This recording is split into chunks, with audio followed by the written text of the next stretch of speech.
ETF index mutual funds నేర్చుకుని stock మార్కెట్లో రాణించాలనుకుంటున్నారా? వెంటనే ఈ నెంబర్కి కాల్ చేయండి. హాయ్ హలో నమస్తే, welcome back to our channel. ఈరోజు మనతో ఉన్నారు స్టాక్ మార్కెట్ అనలిస్ట్ అనే సుందర్ రామరెడ్డి గారు. సార్తో మాట్లాడదాం. నమస్కారం సార్. నమస్తే అండి సార్. మళ్ళీ మ్యూచువల్ ఫండ్స్ మీద నా ప్రశ్న. అంటే ఇది చాలా సింపుల్గా లేమ్యాన్ అంటే నార్మల్ మనుషులకు కూడా అర్థమయ్యే విధంగా అడుగుతా ఉన్నాను. నేను గిని ప్రతిరోజు ఒక 50 రూపాయలు పక్కన పెట్టి అది ఫండ్స్ కోసం పెడితే ఓ 30 ఏళ్లలో నేను ఎంత లాభం చూసే అవకాశం ఉందంటారు? అది నన్ను ఏ మేరకు ఒక కోటీశ్వరునో 1 లక్ష చేయగలదంటారా? డెఫినెట్గా అండి. మీ ఏ ఎసెట్లో పెట్టారు అనే బదులు సేవింగ్ చేయాలన్న థాట్ వచ్చిందంటే మీరు ఆల్రెడీ కరడిపోతండి. ఆ ఆలోచన it self is the foundation for that wealth creation అనమాట. అందుకని మనకి ఎంత ఇన్కమ్ సంపాదిస్తున్నాం అని కాదండి, ఎంత మిగిలిచ్చాము అనేది ఇక్కడికి వస్తుంది అనమాట.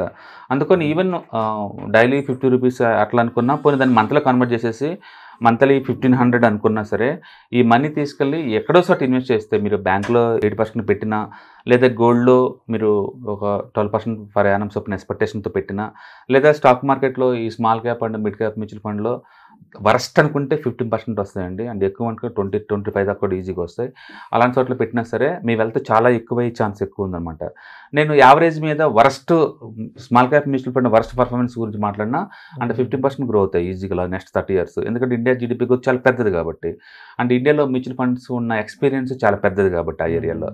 కాబట్టి నెలకి 1500 చొప్పున మీరు ఎస్ఐపి క్యాలిక్యులేటర్లో మెన్షన్ చేశారనుకోండి, అండ్ 30 ఇయర్స్ పెట్టారనుకోండి, నేను వరస్ట్ సినారియోలో మ్యూచువల్ ఫండ్ పెడుతున్నాను 15%. బెస్ట్ సినారియోలో కాదు నేను పెట్టేది, వరస్ట్ సినారియోలో. గుర్తుపెట్టుకోండి, last quant small cap mutual funds 27% చొప్పున లాస్ట్ 10 ఇయర్స్ నుంచి 27.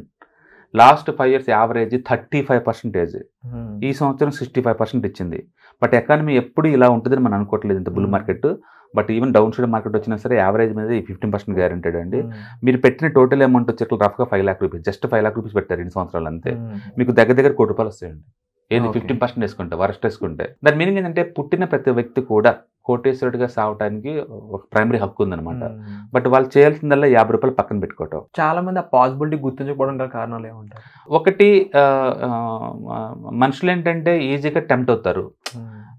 ఒకటి ఏదైనా ఎదురు ఒక ఐస్ క్రీమ్ కనిపెట్టింది అనుకోండి, వెంటనే టెంప్ట్ ఐస్ క్రీమ్ అంట. ఒక జిలేబీ కనిపెట్టింది అనుకోండి, వెంటనే ఆకలి పెట్టుకొస్తుంటుంది. Discipline life. ఓకే. అండ్ రెండోది, ఫ్యూచర్ గురించి ఆలోచించే అంత ఎడ్యుకేషన్ వాళ్ళకి ఉండకపోవచ్చు. ఇప్పుడు ఇన్ఫ్లేషన్ ఇవి మాట్లాడామనుకోండి, అవి ఏంటి అంటారు ఈవెన్ డిగ్రీ చదివిన వాళ్ళు కూడా. ఇన్ఫ్లేషన్ అంటే ఏంటి అంటారు, ఎందుకంటే అకాడమిక్లో అలాంటి సబ్జెక్టులు లేవు అనమాట. మన ఫ్యూచర్లో రేట్లు పెరుగుతాయి అంటే అవునా, అందరూ తెలుసు మళ్ళీ ఆ విషయాలు. అంటే సైంటిఫిక్ వేలో ఫ్యూచర్లో మన లైఫ్ స్టైల్ ఇలా ఎఫెక్ట్ అవుతుంది అనే విషయం వాళ్ళకి తెలియదు. ఓకే. అందుకని ఫ్యూచర్లో ఇన్ఫ్లేషన్ వీటి వల్ల లివింగ్ కాస్ట్ పెరగబోతుంది, సేవింగ్ చేయాలని తప్పన వాళ్ళకు ఉండదు. ప్రస్తుతానికి చూసుకుందా ఉంటారు. అండ్ రెండోది ఏంటంటే మెటీరియలిజం ఎక్కువైపోతుంది. అంటే పెళ్లి చేసుకుంటే గ్రాండ్గా చేసుకోవాలి, 10 మందిని ఇంప్రెస్ చేయాలి. ఇట్లా ఒక ఇంట్లో మ్యారేజ్ ఏంటంటే 5 ఏళ్ళు ఇంకిపోద్ది అండి, ఇల్లు ఈజీగా 5 ఏళ్ళు ఇంకిపోద్ది. ఒక రిచోడ్ కంటే ఎట్లాగా అఫోర్డబిలిటీ ఉంది, ఇట్స్ ఓకే. పల్లెటూరులో పొలాల్లో ఎకరాలు అమ్ముకుంటారండి పెళ్లిళ్ళ కోసం. ఒక ఈవెంట్ కోసం ఎందుకు అమ్మాలి? ఒకరిని ఇంప్రెస్ చేయడం కోసం ఎందుకు అమ్మాలి ఇవన్నీ? ఒక ఇల్లు అప్పుల్లో పెట్టుకొని చేసుకొని మళ్ళీ గ్రాండ్గా ఫంక్షన్ చేసుకుంటూ ఉంటారు. ఇవన్నీ ఏంటంటే టెంపరీగా ఈగో సాటిస్ఫాక్షన్ చేసుకుంటూ ఈ మెటీరియలిజం మీద ఎక్కువ ఫోకస్ చేస్తూ ఉంటారు. వాడు ఒరిజినల్ సేవింగ్స్ మిస్ అవుతున్నాడు. అందుకని ప్రతి ఒక్కళ్ళు ఎవరైతే ఫ్యూచర్లో మేము ఫైనాన్షియల్ ఫ్రీడమ్ రావాలి అని బలంగా కోరిక అనుకుంటే, బలంగా ప్లానింగ్ అనుకుంటే, రోజుకి 50 రూపాయలు పక్కన పెట్టినా సరే ఈజీగా అవ్వచ్చు. అండ్ ఇవాళ రేపట్లో డైలీ ఎస్ఐపీలు వచ్చినాయి, వీక్లీ ఎస్ఐపీలు వచ్చినాయి, మంత్లీ ఎస్ఐపీలు వచ్చినాయి, క్వార్టర్లీ ఎస్ఐపీలు వచ్చినాయి. స్మార్ట్ ఫోన్ ఉన్న వాళ్ళు ఎవరైనా సరే they can start the mutual fund instantly అనమాట. ఇంకా ఈ రోజుల్లో కూడా ఇంకా మీరు ఫ్యూచర్ కోసం ఇన్వెస్ట్ చేయటం లేదు అంటే ఎక్కడో బీసీ కాలంలో ఉన్నట్లు లెక్క అనమాట. బట్ అన్ఫార్చునేట్లీ ఎక్కువ మంది అలానే ఉన్నారండి. అదేంటంటే మాకు అంత టైం లేదు అంటారు, అదేంటంటే మాకు తెలియదు అంటారు. ఈ ఒకరికొకరు తెలుసుకోవాల్సిన విషయాలు ఇవన్నీ కూడా. అందుకని నిజంగా మీకు రిచ్ అవ్వాలి అని కనుక థాట్ అనుకుంటే డెఫినెట్గా మంత్లీ మీరు చెప్పినట్టు డైలీ 50 కానీ, మంత్లీ 1000-2000 కానీ ఏదో ఒక మ్యూచువల్ ఫండ్లో, ఏదో ఒక ఇక్కడ కాకపోయినా బ్యాంకులో, ఇది లేకపోతే గోల్డ్, ఎక్కడైనా సరే మీ ఇష్టం. ఇన్వెస్ట్ చేయడం ఇంపార్టెంట్ తప్ప ఏ అసెట్ అని కాదు ఇక్కడ.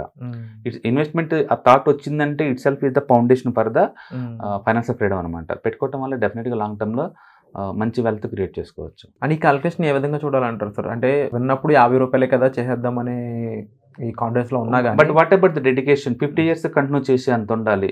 ఎందుకంటే ప్రతి చోట లైఫ్లో ఏదో చోట నువ్వు అట్రాక్ట్ అయ్యి డివేట్ అయ్యే ఛాన్స్ ఎక్కువ ఉంది. అందుకని ఆటోమేషన్ చేయాలి. ఎస్ఐపి లాగా పెట్టారనుకోండి ఆటోమేటిక్గా వెళ్ళిపోతూ ఉంటాయి అనమాట. ఎంతో డిసిప్లిన్ లైఫ్ ఉంటే తప్ప వెల్త్ క్రియేట్ అవ్వదండి. ఎందుకు సొసైటీలో కొంతమంది రిచ్ వాళ్ళు ఉంటారు, ఎక్కువ లేని వాళ్ళు ఉంటారంటే ఎవరి దగ్గర అయితే డిసిప్లిన్ ఉంటుందో, ఎవరైతే ఖర్చులు కంట్రోల్ చేస్తారో, ఎవరైతే లైఫ్ స్టైల్ వాళ్ళ ఖర్చులు తగ్గట్టు డిజైన్ చేసుకుంటారో, వాళ్ళ ఇన్కమ్ తగ్గట్టు దే ఆర్ ద కరోడ్పతీస్. ఎవరైతే డిజైన్ చేసుకోవట్లేదనుకోండి ఆ చేతుల్లో ఉండదు. చాలా మంది అంటారు అఫోర్డబిలిటీ లేనప్పుడు ఎందుకు ఇంటర్నేషనల్ స్కూల్స్ వెళ్ళాలి, ఎందుకు ప్రైవేట్ స్కూల్స్ వెళ్ళాలి, గవర్నమెంట్లో ఇంగ్లీష్ మీడియం స్కూల్ చాలా ఉన్నాయి. లైఫ్ స్టైల్ మీకు ఇన్కమ్ తగ్గట్టు మీరు డిజైన్ చేసుకోవాలి తప్ప పక్కన మీద కంపెనీ నాకు ఏం లేదు ఇక్కడ. అండ్ సార్ ఇప్పుడు మీరు చెప్పిన ప్రాసెస్ చూసినప్పుడు గోల్ ఓరియంటెడ్గా నాకు ఇది కావాలి కాబట్టి నాకు ఎంత అమౌంట్ కావాలి, రైట్, నేను ఇప్పుడు 30,000 కాబట్టి నా రిటైర్మెంట్ అవుతుంది. ఫర్ ఎగ్జాంపుల్ నాకు 10 ఏళ్ళలో ఇంత అమౌంట్ కావాలి, నాకు పలానా ఈవెంట్ ఉంది, అది పిల్లల చదువులు అయి ఉండొచ్చు, సంథింగ్ ఎల్స్ అయి ఉండొచ్చు, దానికి ప్లాన్ చేసుకోవడానికి కూడా ఈ ప్రాసెస్ ఏ విధంగా ఉపయోగపడుతుంది మ్యూచువల్ ఫండ్స్ కానీ? డెఫినెట్గా అండి. మీరు ఒకసారి నేను ఫ్యూచర్లో ఫైనాన్షియల్ ఫ్రీడమ్ నాకు రావాలి, నాకు నాకు ఇలా గోల్ ఉంది అని అనుకున్నప్పుడు ఈ మ్యూచువల్ ఫండ్స్ అనేది ఏంటంటే ఈజీగా మేనేజ్ చేయడం కోసం పనికి వస్తుంది అనమాట. ఎందుకంటే వేరే అసెట్లు అవి కూడా ఇలా 1000 రూపాయలతో నువ్వు బిగించేయలేవు. యూజువల్గా ఏంటంటే పల్లెటూరులో చిట్టీలు కడతా ఉంటారు, బట్ చిట్టీలు గ్యారెంటీడ్ కాదు కాబట్టి వాళ్ళు ఏదన్నా గాయమైపోతే మనకి లాస్ ఎక్కువ ఛాన్స్ ఎక్కువ ఉంది కాబట్టి దాన్ని స్కేలప్ చేయలేం పెద్ద మొత్తంలో. మ్యూచువల్ ఫండ్స్ అయితే ఎంతకైనా స్కేలప్ చేసుకోవచ్చు. నువ్వు ₹1 కోటి అయితే ఒక రోజు అమ్ముకోవచ్చు, ఒక రోజులో తీసుకోవచ్చు, లిక్విడ్ ఉంటుంది, కంఫర్ట్ ఉంటుంది, ఎవరు దోచుకోలేరు వాటిని మన మొబైల్లో ఉన్నా సరే. అది ఈజీగా ఆపరేట్ చేయడం అనమాట. ఇవాళ రేపట్లో అన్ని పల్లెటూరులో కూడా అందరు బీటెక్ వాళ్ళు ఉన్నారు, అందరి దగ్గర స్మార్ట్ ఫోన్స్ ఉన్నాయి కాబట్టి మనీ సేవ్ చేయడం ఇప్పుడు చాలా ఈజీ ఒకప్పటితో పోల్చుకుంటే. ఒకప్పుడు ఇవేం లేని రోజుల్లో ఈ బ్యాంక్లో లేదా పోస్టల్ డిపాజిట్స్ ఇవి చేశారండి. బట్ ఇప్పుడు ఇవన్నీ వచ్చేసినాయి, యూట్యూబ్లో కంటెంట్ బోల్డ్ అంతా ఉంది. సో మీకు నిజంగా ఆ ఇంటెన్షన్ కనుక స్ట్రాంగ్గా కనుక్కుంటే and mutual fund account open చేసేసుకొని ఎవ్రీ మంత్ ఆటోమేషన్ నెలకు ₹1000 ఆటోమేషన్ పెట్టిన ద్వారా just time pass after 20, 30, 40 years you're going to make lot of money. మనం వరస్ట్ వేసుకుంటేనే కోటి అంటున్నాం, బెస్ట్ వేసుకున్నాం అనుకోండి 5 కోట్లకి వెళ్ళిపోద్ది. Wonderful sir. అండ్ ఇది విషయం అనే కాదు సార్, ముఖ్యంగా ప్రతి ఒక్కరికి ఫైనాన్షియల్ యొక్క డిసిప్లైన్ అనేది మీరు చాలా వీడియోస్ ద్వారా తెలియజేస్తా ఉన్నారు. And thank you so much for it. Suman టీవీలో మీ పర్సనల్ అండ్ బిజినెస్ ప్రమోషన్స్ కోసం కింది నెంబర్కి కాంటాక్ట్ చేయండి.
సుమన్ టీవీలో మీ పర్సనల్ అండ్ బిజినెస్ ప్రమోషన్స్ కోసం కింది నెంబర్కి కాంటాక్ట్ చేయండి.